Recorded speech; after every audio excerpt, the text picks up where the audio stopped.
City, పెద్ద economic activity ఉండదు. ఇటీవల హైదరాబాద్ ఇది బెస్ట్ సిటీ, అది present.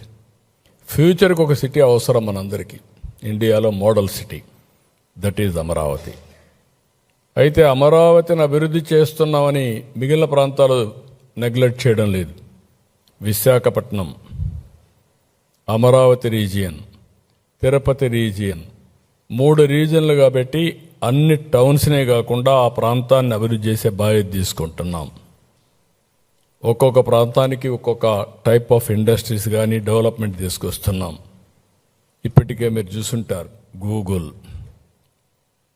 Arcelor Mittal steel city, green ammonia Ramayapatnam, quantum valley Amaravati, drone city, space city, అదే మరి electronic city, horticulture hub Rayalaseema, aquaculture, irrigation మీద ఫోకస్ పెట్టాం. పోలవరం పూర్తి చేస్తాం. నిన్నే మీరు చూస్తే మొన్న నేను ఒంటెమిట్ట సీతారాముల కళ్యాణానికి వెళ్ళాను. అదే రోజు లోక్సభలో బిల్లు పాస్ అయింది. నిన్న నేను 2వ తారీఖు రాజ్యసభలో బిల్లు పాస్ అయింది. నిన్నే మీరు చూస్తే డయాఫామ్ వాల్ పూర్తయింది. ఈ 2 సింక్రనైజ్ అయినా అంటే చరిత్రలో ఏ విధంగా వస్తాయి, ఒక్కొక్కటే ముందుకు పోయే పరిస్థితి వస్తుంది. ఇది 2027 బిఫోర్ గోదావరి పుష్కరాలు పోలవరం పూర్తి చేసి జాతికి అంకితం చేస్తాం. ఇంత జరిగిన ఇవన్నీ కూడా చూస్తే ఎవరికైనా కొంచెం ఆలోచిస్తారు. కానీ వైసీపీకి మాత్రం భగవంతుడు ఆ బుద్ధి ఇవ్వలేదు, జ్ఞానం ఇవ్వలేదు. ఏ విధంగా అభివర్ణించాలని కూడా అర్థం కావడం లేదు. ఇంకా విషయాన్ని జిమ్ముతున్నారు, అహంకారాన్ని ప్రదర్శిస్తున్నారు.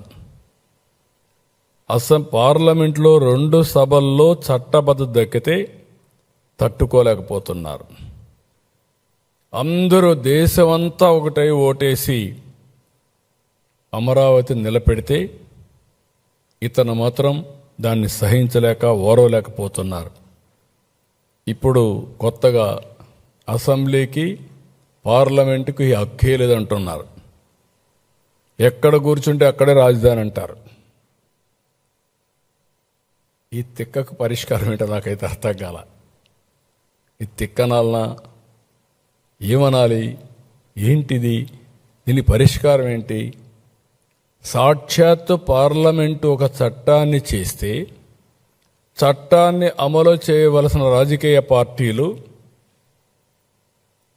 పార్లమెంటుకి అధికారం లేదు, మీరెవరు చట్టం చేయడానికి అంటే నేను వస్తే నేను అధికారం వస్తుంది, నేను మళ్ళా ప్రజలు మోసం చేస్తాను, నేను అధికారం తెచ్చుకున్నప్పుడు నేనేం చేస్తాను చూస్తారు అని బెదిరిస్తే ఏమనాలని అడుగుతున్నా. ప్లాన్ ఏ, ప్లాన్ బి, ఈ 2 చూసినప్పుడు నాకు అనిపిస్తుంది ప్లాన్ ఏ మొన్నటి వరకు 3 రాజధానులు 3 ముక్కలాట్లు, ఇప్పుడు ప్లాన్ బి. ఈ ప్లాన్ బిలో ఏం చెప్పాలనో మీరే చెప్పాలి. ఆ పేరు పలకాలంటే కూడా నాకు ఇష్టం లేదు. అదే చెప్తాను మావిగానే, అది చెప్పడం నాకు ఇష్టం లేదంటున్నా. మరిచిపోవడం మంచిది. ఇవన్నీ కూడా ఏమనాలి, ఏంటి మనస్తత్వం ఏంటి? నాకు అంతుపట్టలేదు, మీకు అంతుపట్టిందా? ఈ మనస్తత్వం మీకు అంతుపట్టలేదు, ప్రజలకైనా అంతుపట్టిందా? ఏంటి ప్రవర్తన ఏంటి? ఇలాంటి వాళ్ళు రాజకీయం చేయడం ఏంటి? మనందరం కలిసి ఏ విధంగా ముందుకు పోతాం? నాకైతే ఒకప్పుడు అందరూ అంటారు సైకో అంటారు, లేకపోతే ఇతనికి రకరకాలుగా మాట్లాడతాను. నేను ఎన్ని మాట్లాడదలుచుకోలేదు. ఈరోజు దేశమంతా పార్లమెంట్లో మనకు సపోర్ట్ చేసి ఈ రాజధాని రావాలి, అమరావతి అభివృద్ధి కావాలి, ఆంధ్ర రాష్ట్రం బాగుపడాలి, దేశ అభివృద్ధికి కూడా దోహదం చేయాలి అని వాళ్ళందరూ మాట్లాడి యునానిమస్గా అమరావతికి సంఘీభావాన్ని తెలియజేశారు. అమరావతి నిలబెట్టారు. వాళ్ళని తప్పుపడుతున్నాడు. ఏమనాలి నాకైతే అర్థం కావడం లేదు. అంటే వాళ్ళంతా ఏమీ తెలియని వాళ్ళు, ఈయనొక్కడే తెలివైనవాడు, ఇలాంటి మాట్లాడే పరిస్థితికి వస్తున్నాడు. కాబట్టి మనందరం కూడా గుర్తుపెట్టుకోవాల్సింది, ఇలాంటి చూస్తే ఇంత విషం, ఇంత కుట్ర, ఇంత నేరాలు ఘోరాలు చేసి మళ్ళీ ఎదురుదాడి చేయడం, ధైర్యంగా ఫేస్ చేయడం, ఇవన్నీ చూసినప్పుడు చాలా బాధేస్తుంది. ఈ రాష్ట్రానికి ఇది ఎందుకు ఇలాంటి తెలుగు జాతి చాలా సమస్యలు ఫేస్ చేశాం, ఒకటి రెండు కాదు. మొన్నటి వరకు ఉనికి లేని పరిస్థితి, ఇప్పుడు మన వాళ్లే ఉనికి లేకుండా చేయాలనే విషయం కక్కడం, ఇవన్నీ చాలా. ఇంకొక పక్కన డిజైన్ ఉంది దీంట్లో, బెదిరిస్తే పెట్టుబడులు రావని. ఇది కూడా చాలా నీచం. ఎప్పుడు కూడా మీరు ఏమి చేసినా ఈ ప్రభుత్వం ఫర్మ్గా ఉంటాం, ఎక్కడ తగ్గే పరిస్థితి ఉండదు. ప్రజాస్వామ్యంగా ఎవరు చెప్పినా వింటాం, అప్రజాస్వామ్యంగా మాట్లాడితే మాత్రం స్టబర్న్గా ప్రజాహితం కోసం ముందుకు పోవడం తప్ప ఇంకోటి లేదు. నేను ఒకటే గుర్తుపెట్టుకోవాలి, మనందరం చరిత్ర ఎప్పుడు కూడా రాస్తూ ఉంటుంది, నెగటివ్గా పాజిటివ్గా. అలాంటి వ్యక్తి గుర్తుపెట్టుకోవాలి. మీరు ఏం చేయబోతున్నారో కూడా చరిత్ర మిమ్మల్ని ఎప్పటికీ క్షమించదు. ఈరోజే మనకు జరిగినటువంటి ఇబ్బందుల వల్ల ఆంధ్రప్రదేశ్ రాష్ట్రం దక్షిణ భారతదేశం లోయెస్ట్ పర్ క్యాపిటల్ ఇన్కమ్, అప్పుల ఉబిలో ఉన్నాం. ఎక్స్ట్రా ఎఫర్ట్ పెడితే తప్ప అందరం కలిసి మళ్ళీ అందరితో సమానంగా మనం ముందుకు పోయే పరిస్థితి లేదు. నేను అమరావతి ఒకటే కాదు, ఇంకా మిగిలిన అభివృద్ధి అంతా కూడా జరగాల్సిన అవసరం ఉంది. ఎవరు ఎన్ని చేసినా అమరావతి ఆగదు, అభివృద్ధి ఆగదు, సంకల్పం ఆగదు.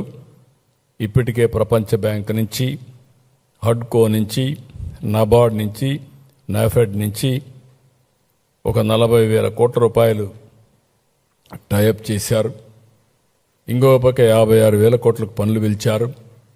91 మౌలిక ప్రాజెక్టులన్నీ ప్రారంభిస్తున్నారు.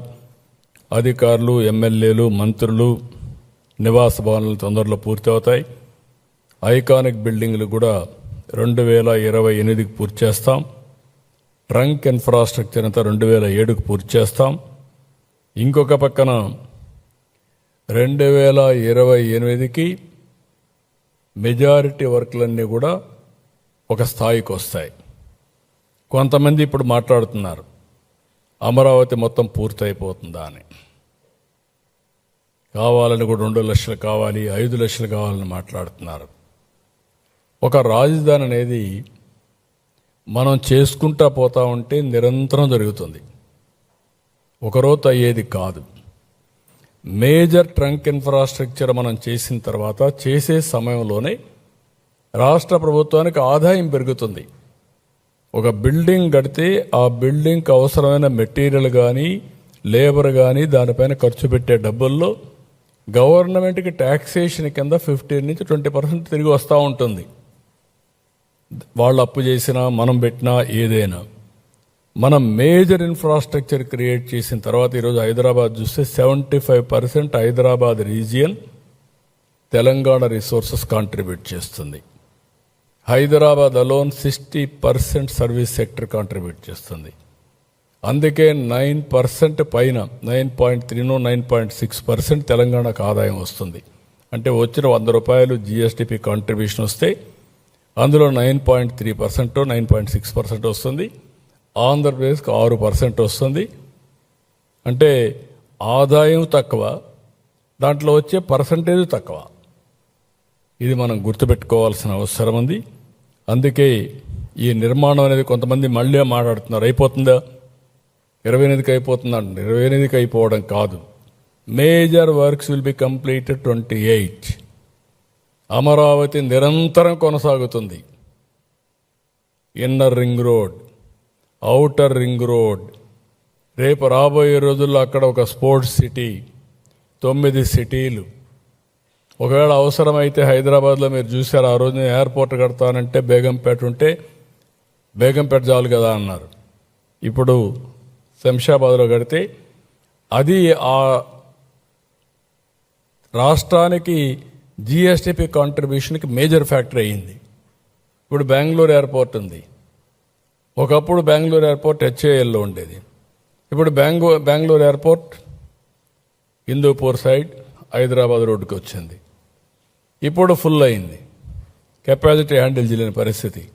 ఇంకొక 5-6 ఏళ్లలో ఇంకొక ఎయిర్పోర్ట్ కావాలి. ఏ పక్క ప్లాన్ చేస్తారో అది వేరే విషయం. అదే మరి మనకు ఒక చిన్న బుడ్డ ఎయిర్పోర్ట్ ఉండేది. ఎప్పుడు వెంకయ్య నాయుడు ఎగతాలు చెప్పేవాడు. చిన్న